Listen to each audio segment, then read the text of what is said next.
Question 1. A client typically screams when their therapist leaves the room, and the therapist returning usually results in the screaming stopping. If data shows the screaming behavior increases in the future because the therapist returns, this is likely an example of A. Positive reinforcement. B. Negative reinforcement. C. Positive punishment. D. Negative punishment. Answer: A. Positive reinforcement. This question tests your understanding of how consequences maintain behavior, specifically positive reinforcement. The behavior is screaming. The consequence is the therapist returning. Something is added to the situation, positive. The effect is that the screaming increases in the future, reinforcement. Even though the client might seem upset by the therapist leaving, which could be an MO, the consequence that is maintaining the screaming behavior is the addition of the therapist's presence, attention. If the addition of something makes the behavior happen more, it's positive reinforcement. The screaming worked to get the therapist, attention, back. Question 2. You are collecting data on a client's compliance with instructions using a discontinuous method. You mark an interval as yes if the client is following an instruction at the exact moment your timer beeps at the end of the interval. What measurement method are you using? A. Whole interval recording. B. Partial interval recording. C. Momentary time sampling. D. Duration recording. Answer: C. Momentary time sampling. This question asks you to identify a specific discontinuous measurement method based on its rule. The key phrase is at the exact moment your timer beeps at the end of the interval. Momentary time sampling involves checking for the behavior only at the precise moment the interval ends. You mark yes if it's happening then, and no if it's not. Whole interval. A. Requires the behavior throughout the interval. Partial interval. B. Requires it at any point in the interval. Duration. D. Measures how long the behavior lasts. If you just take a snapshot at the end of the interval, it's momentary time sampling. Question 3. Your supervisor asks you to help determine the function of a client's hitting behavior by taking ABC data. What does ABC data involve recording? A. Assessment of the client's mood, their beliefs about the situation, and the criteria for punishment. B. The antecedent, what happened immediately before, the behavior, a clear description, and the consequence, what happened immediately after. C. The amount of times the behavior happened, the baseline data, and the count. D.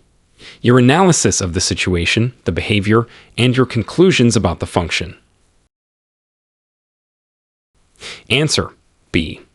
The antecedent, what happened immediately before, the behavior, a clear description, and the consequence, what happened immediately after. This question tests your understanding of a fundamental data collection method for functional assessments. ABC data stands for antecedent behavior consequence. For each instance of the behavior you are tracking, you record what happened immediately before it. The antecedent, a clear, objective description of the behavior itself, what it looked and sounded like, and what happened immediately after it. The consequence, this information helps the supervisor analyze the pattern and determine the function of the behavior. It's recording the chain of events around the behavior. Question 4. An RBT is teaching a client to label objects. The RBT holds up a toy car and says, "What is it?" The client says, "Car." The RBT gives praise. What type of verbal behavior is the client's response, car? A. Manned. B. Tact. C. Etroic. D. Intraverbal. Answer: B. Tact. This question asks you to identify a specific type of verbal behavior based on the antecedent. The antecedent that evokes the response car is a nonverbal stimulus in the environment. Seeing the toy car, combined with a verbal stimulus, what is it? When a verbal response names or labels a nonverbal stimulus that the speaker perceives and is reinforced by generalized conditioned reinforcement, like praise, it's called a tact. A mand is a request, motivated by wanting the item. An echoic is repeating a verbal model. An intraverbal is a verbal response to another verbal stimulus where the item isn't present, like answering a question. Labeling what you see as a tact. Question 5. You are teaching a client to follow the instruction, touch red. You have a red block and a blue block. When you say, touch red, the client touches the red block. You reinforce. If the client touches the blue block when you say, touch red, you do not reinforce. This procedure is designed to teach A. Stimulus generalization. B. Response generalization. C. Stimulus discrimination. D. Response differentiation. Answer C. Stimulus discrimination. This question describes a procedure specifically used to teach stimulus discrimination. The client is learning to respond differently in the presence of two different stimuli, the red block vs. the blue block, when the instruction is touch red. Reinforcing the response to the red block, the S for this instruction, and not reinforcing the response to the blue block, the S delta, teaches the client to discriminate between the two stimuli. Stimulus generalization, A, would be responding similarly to different types of red objects. Response generalization, B, would be performing different behaviors, like pointing or picking up, when asked touch red.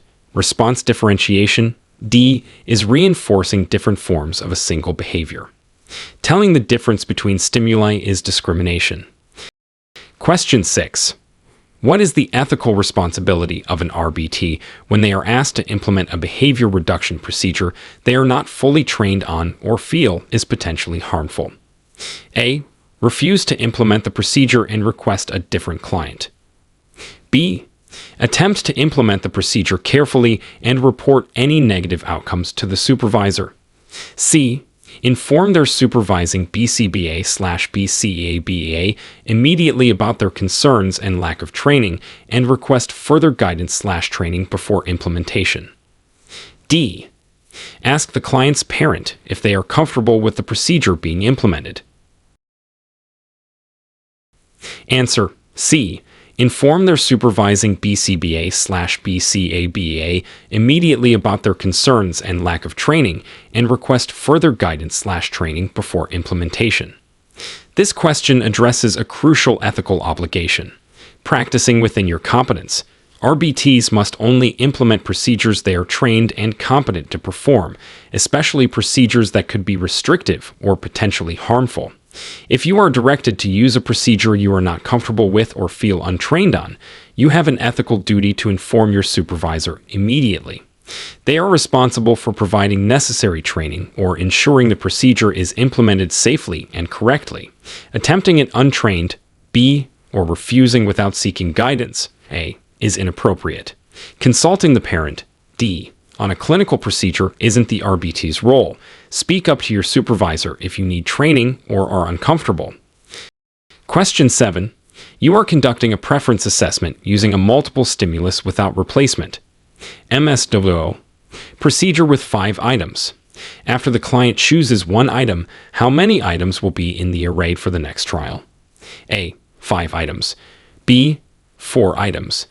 C. 3 items. D. 2 items. Answer. B. 4 items. This question tests your understanding of the specific procedure for a multiple stimulus without replacement, MSWO, preference assessment. In an MSWO, multiple items are presented simultaneously. When the client chooses one item, that chosen item is removed, without replacement, from the set for all subsequent trials. So, if you start with 5 items, after the first trial where one is chosen and removed, there will be 4 items remaining in the array for the second trial. The number of items decreases by 1 with each trial until only 1 item is left. Removing the chosen item is what makes it without replacement. Question 8. A client engages in hand flapping. When you provide a tension example saying quiet hands, the flapping stops briefly but increases in frequency later. When you place demands, the flapping increases and demands are sometimes removed. When alone, the flapping is minimal. Based on this information, what is the most likely function of the hand flapping? A. Automatic reinforcement. B. Escape C. Attention. D. Likely attention and escape. Answer: D. Likely attention and escape. This question provides A, B, C style information pointing to multiple maintaining consequences. The clues suggest the behavior is maintained by both attention. Attention increases it, and escape. It increases with demands, and demands are sometimes removed, negatively reinforcing it. While automatic seems less likely based on the minimal when alone information, the scenario strongly suggests it is working to get both attention and escape from demands. Behaviors can often have multiple functions, and based on the data described, this one appears to be maintained by both social attention and getting out of tasks. Question 9. You are teaching a client a skill using a task analysis with 8 steps. You are using forward chaining. You provide full physical prompts for steps 2 to 8 and reinforce the client for independently completing step 1. Turn on water. Once they master step 1, you will then provide prompts for steps 3 to 8 and reinforce independent completion of A. Step 8, dry hands. B. Step 2, wet hands. C. Steps 1 and 2, turn on water, wet hands. D. All steps 1 to 8.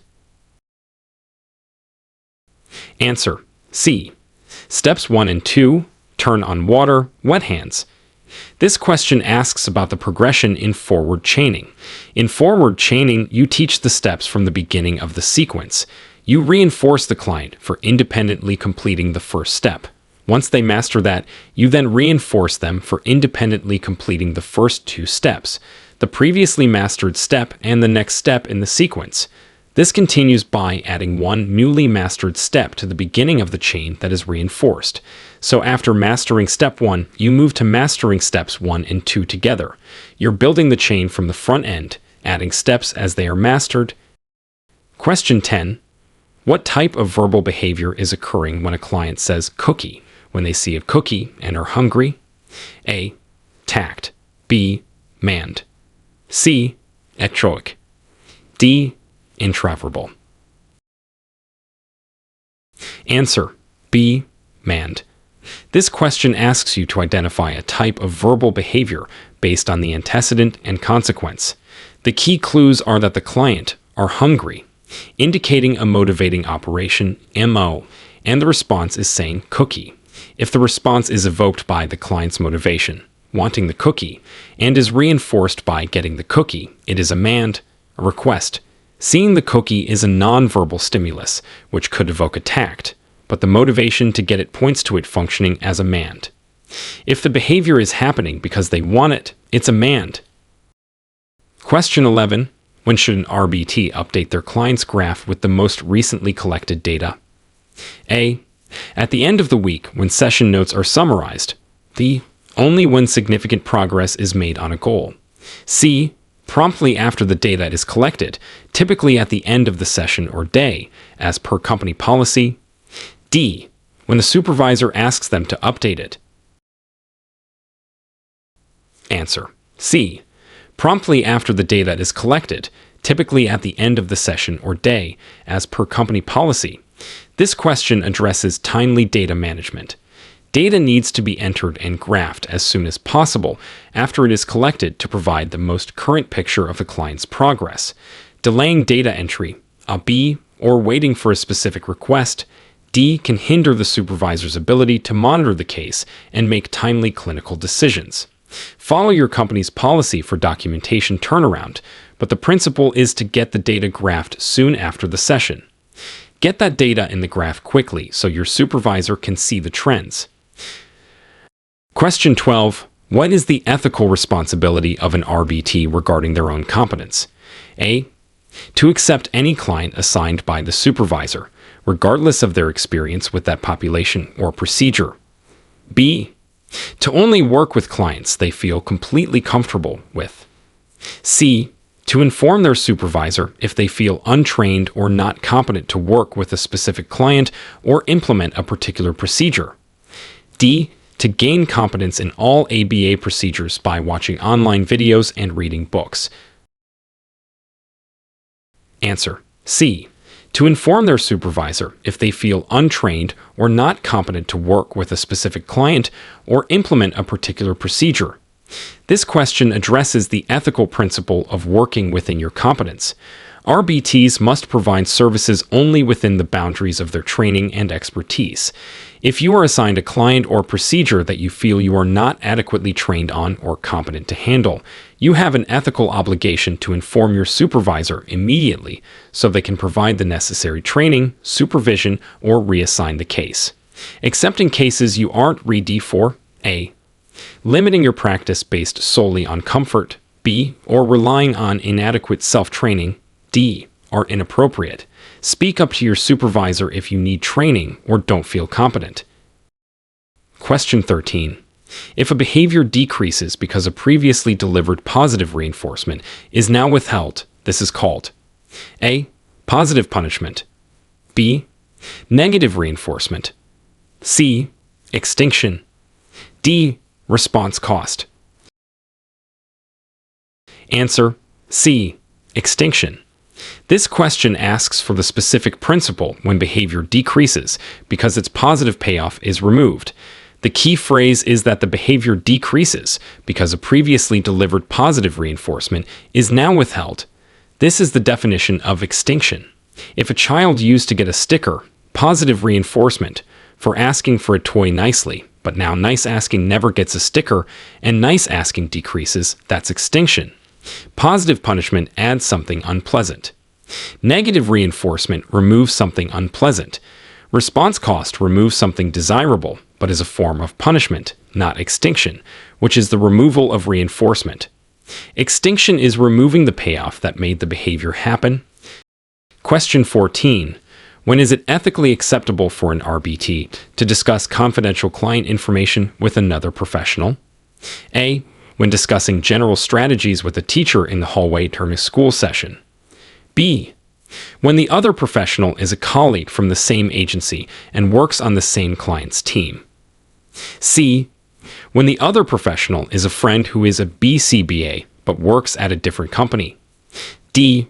When asking for advice on a challenging behavior in an online forum without using the client's name.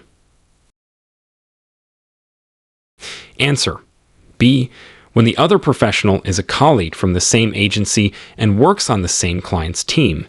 This question clarifies who is considered an authorized person to discuss client information with. Confidential information should only be shared with individuals directly involved in the client's treatment who have a professional need to know and who are typically within your agency structure and assigned to the same case. Discussing with a teacher in a hallway, A. is in a private setting. Discussing with colleagues from other companies, C. or in public online forums, D. violates confidentiality even without a name, as details could be identifying. Share only with your direct team in private. Question 15. When using a token economy, the tokens themselves are considered: A. Primary reinforcers; B. Unconditioned punishers; C. Conditioned reinforcers; D. Backup reinforcers. Answer: C. Conditioned reinforcers. This question asks about the type of reinforcer represented by tokens in a token economy. Tokens, stickers, points, etc. are not naturally reinforcing, not primary reinforcers. A. They acquire reinforcing value because they are paired with access to other preferred items or activities. Things that become reinforcing through pairing are called conditioned reinforcers. Backup reinforcers. D. are the items that the tokens are exchanged for. Punishers decrease behavior. B. Tokens are learned rewards because they lead to the ultimate prizes. Backups. Question 16. What type of graph is most commonly used in ABA to display changes in behavior over time? A. Bar graph. B. Pie chart. C. Line graph. D. Scatter plot. Answer: C. Line graph. This question asks about the standard visual tool for tracking behavior change in ABA. Line graphs are used to plot measurements of behavior across successive sessions or days. The x-axis typically represents time, and the y-axis represents the behavior measure, frequency, duration, percentage, etc. This visual display makes it easy to identify trends in behavior change over time, which is crucial for evaluating intervention effectiveness. Bar graphs compare categories. Pie charts show proportions. Scatter plots show correlations. Line graphs are the standard for showing behavior progress over time. Question 17. If a behavior occurs less often in the future because something unpleasant was added immediately after the behavior, this is called A. Positive reinforcement. B. Negative reinforcement. C. Positive punishment. D. Negative punishment. Answer: C. Positive punishment. This question asks about a principle that decreases behavior by adding something unpleasant. The clues are less likely to occur in the future, punishment, and something unpleasant was added, positive, immediately after, when an aversive stimulus is presented following a behavior, and this decreases the likelihood of the behavior happening again. It's called positive punishment. Adding an extra chore, unpleasant, after incomplete homework, behavior, which decreases incomplete homework, is positive punishment. Question 18. Which measurement method is best suited for behaviors that occur at a very high rate or are continuous throughout the session, making it impractical to count every instance or measure duration precisely? A. Frequency. B. Duration. C. Interval recording example partial interval. D. Latency. Answer: C. Interval recording example partial interval. This question asks you to select a practical measurement method for behaviors that are hard to track continuously. For behaviors that happen constantly or very quickly, collecting continuous data like frequency or duration can be difficult or inaccurate. Interval recording methods, like partial interval or whole interval, provide a more efficient way to get an estimate of the behavior's occurrence. Partial interval is often preferred for high-rate behaviors. Latency is about time to start. When counting or timing every instance is too hard, use interval recording for an estimate. Question 19. What is the primary purpose of baseline data collection? A. To immediately begin implementing intervention procedures. B. To establish a measure of the behavior before intervention for comparison purposes. C. To determine the client's preference for reinforcers. D. To prove to insurance that services are needed. Answer: B. To establish a measure of the behavior before intervention for comparison purposes. This question asks about the role of data collected before starting treatment. Baseline data provides a picture of the target behavior or skill level before any new intervention is implemented.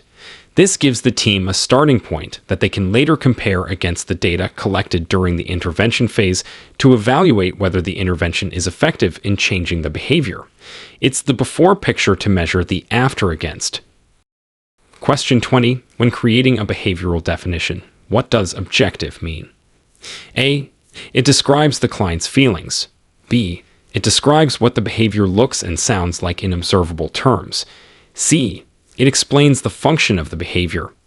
D. It is written using technical ABA terms. Answer: B. It describes what the behavior looks and sounds like in observable terms. This question asks for the meaning of objective in a behavioral definition.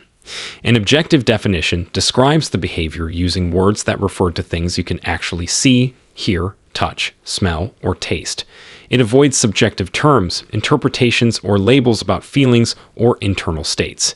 Objective means factual and observable, so different people observing the behavior would agree on when it occurs.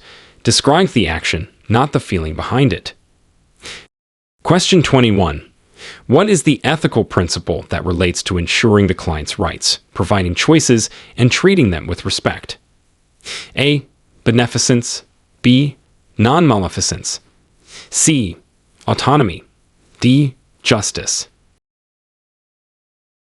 Answer: C. Autonomy. This question asks about an ethical principle focused on the client's right to self-determination.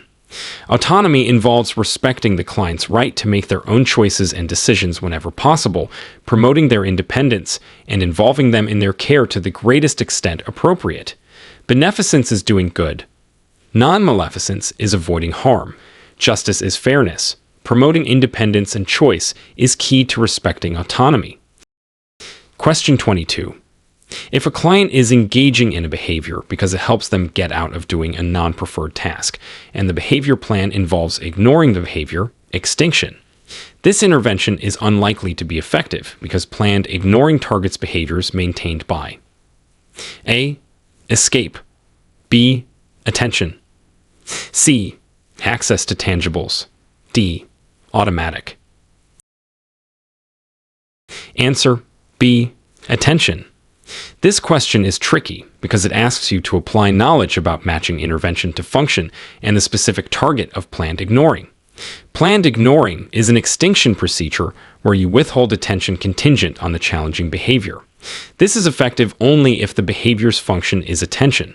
If the behavior is maintained by escape, getting out of a task, ignoring it will not remove the reinforcement, escape, so the behavior is unlikely to decrease and may even increase. Extinction burst for escape, the intervention needs to match the function.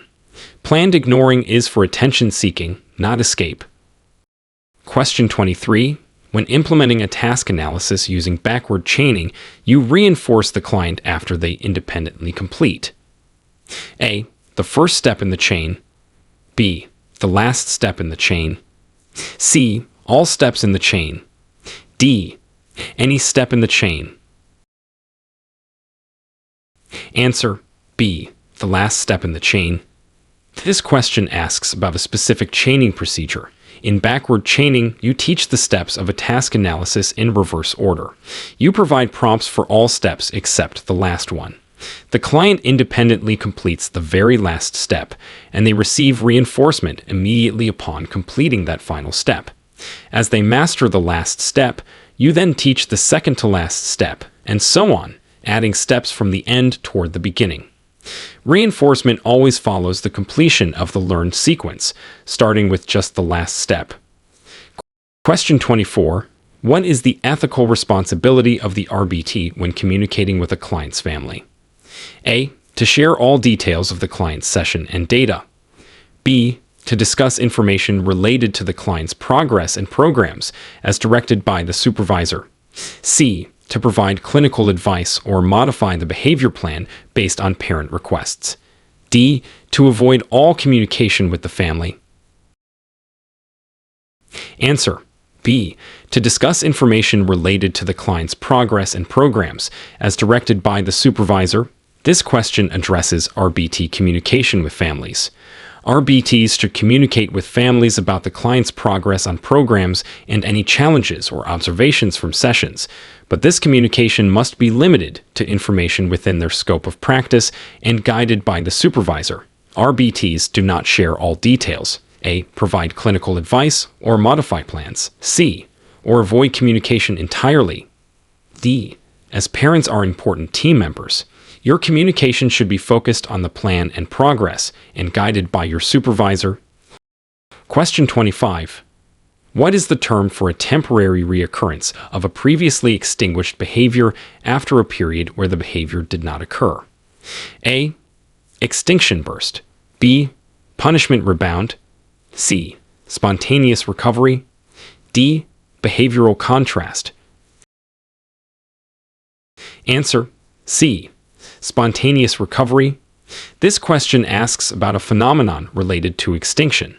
Spontaneous recovery is when a behavior that has been reduced or eliminated through extinction temporarily reappears after some time has passed since the behavior occurred or was reinforced.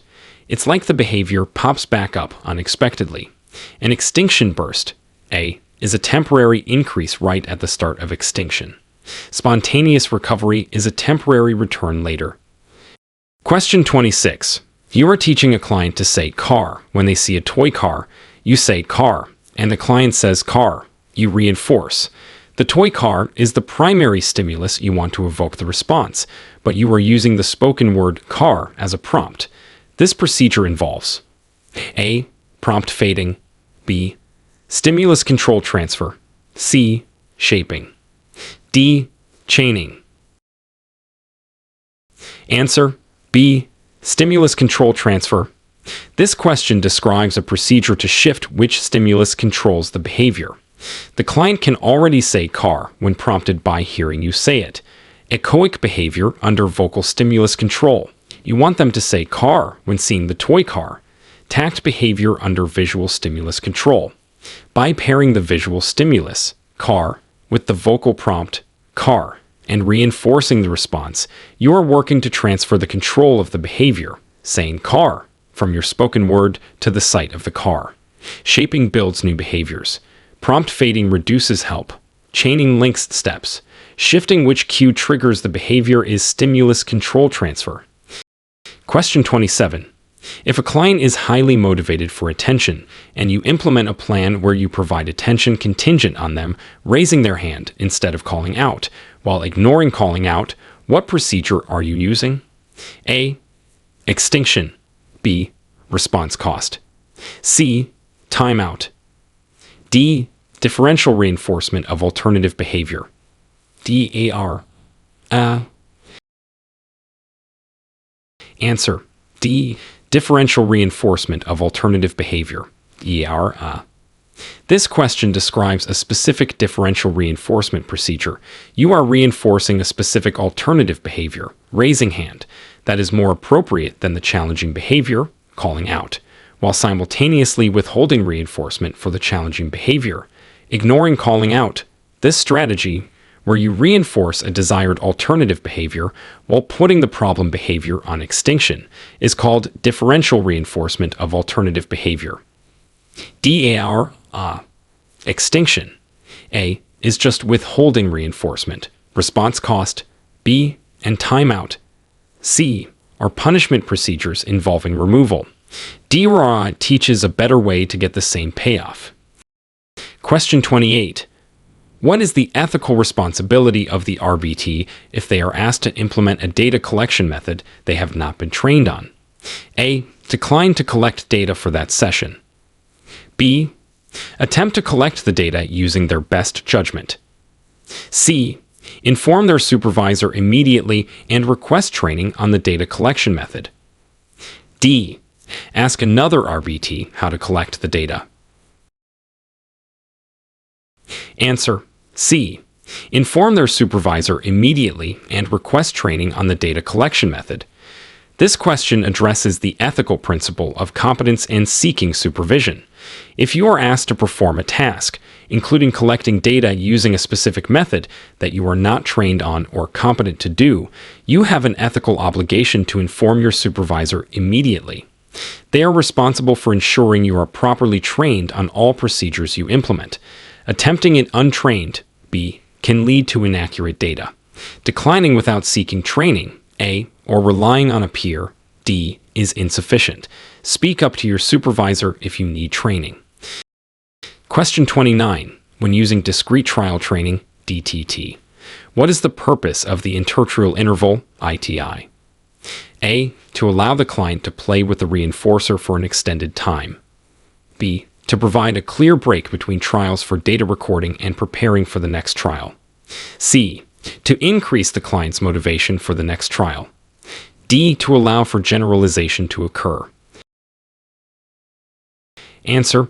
B, to provide a clear break between trials for data recording and preparing for the next trial. This question asks about a specific component of DTT. The intertrial interval, ITI, is the brief period between the end of one discrete trial, after the consequence, and the presentation of the next ST. This short pause allows the RBT to quickly record data from the completed trial, reset materials if needed, and prepare to deliver the next instruction clearly, ensuring each trial is a distinct learning opportunity. It's not for extended play. A, increasing motivation. C, that's MO, or generalization. D, the ITI is the quick reset between trials. Question 30. What is the most ethical approach when selecting target behaviors for intervention?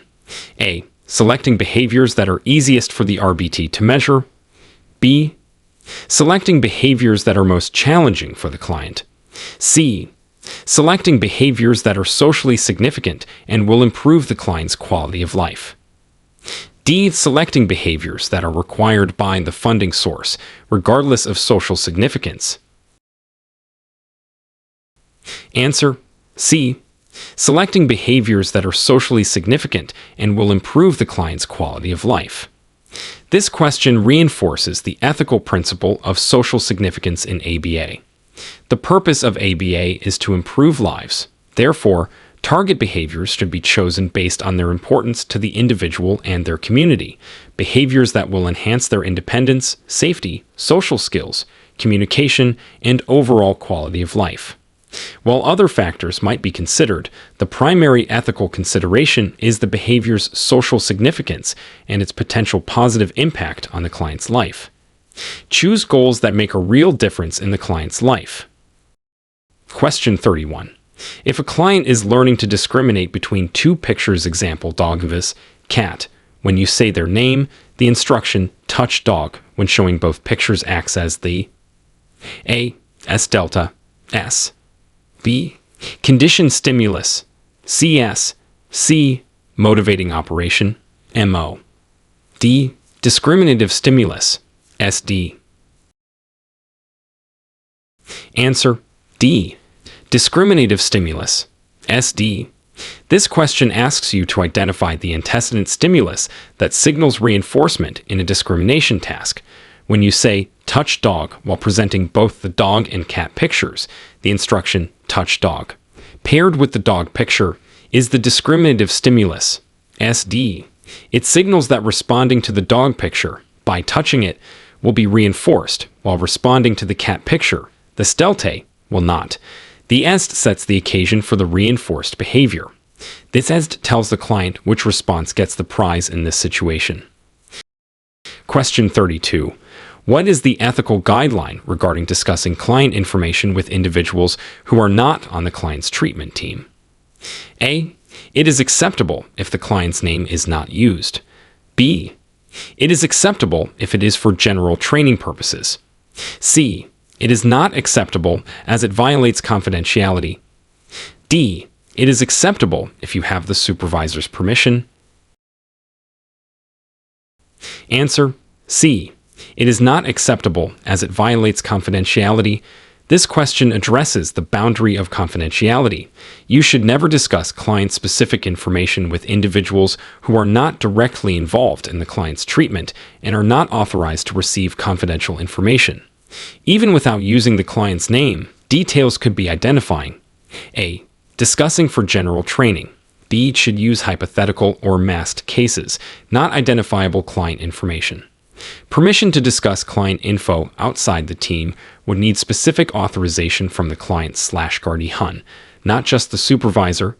D. Protect client privacy by keeping their information confidential from unauthorized people. Question 33. What is the difference between negative reinforcement and negative punishment? A. Negative reinforcement removes something unpleasant to increase behavior. Negative punishment removes something pleasant to decrease behavior. B.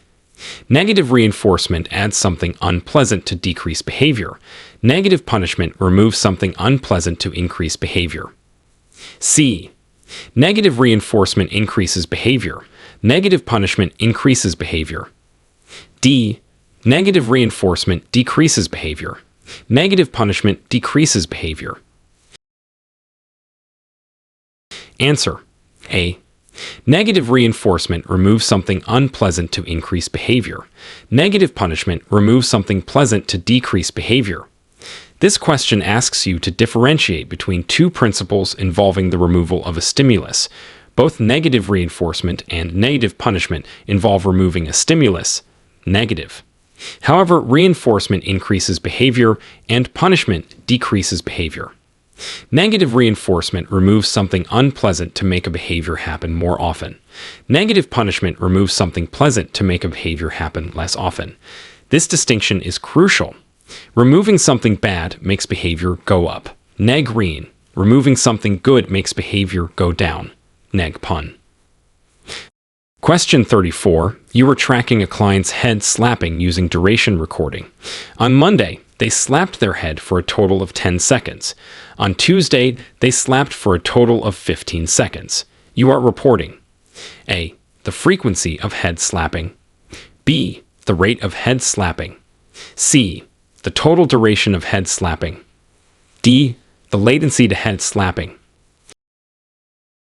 Answer C. The total duration of head slapping. This question asks you to identify the dimension of behavior being reported. You are reporting the total time the client spent engaging in head slapping across the session.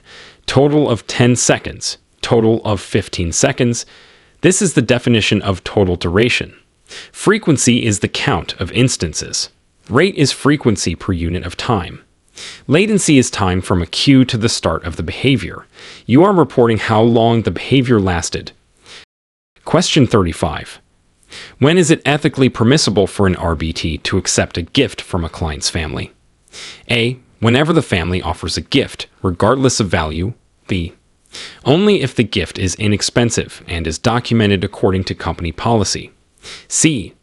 Only if the gift is homemade and not purchased. D. Never, under any circumstances. Answer B. Only if the gift is inexpensive and is documented according to company policy. This question addresses the ethical guideline regarding gifts from clients/families, emphasizing the nuance. While avoiding gifts of value is critical to maintain professional boundaries, many ethical codes and company policies permit the acceptance of small, inexpensive tokens of appreciation, like a card or a small box of candy meant for the team. These are generally acceptable if they are clearly not intended to influence services and are documented as per agency guidelines. Accepting gifts of value, A, or solely because they are homemade, C, is not the standard. While some agencies have a no gifts ever policy, D, option but describes the more common ethical allowance for small tokens. Check your specific company policy, but generally, small tokens are okay with documentation.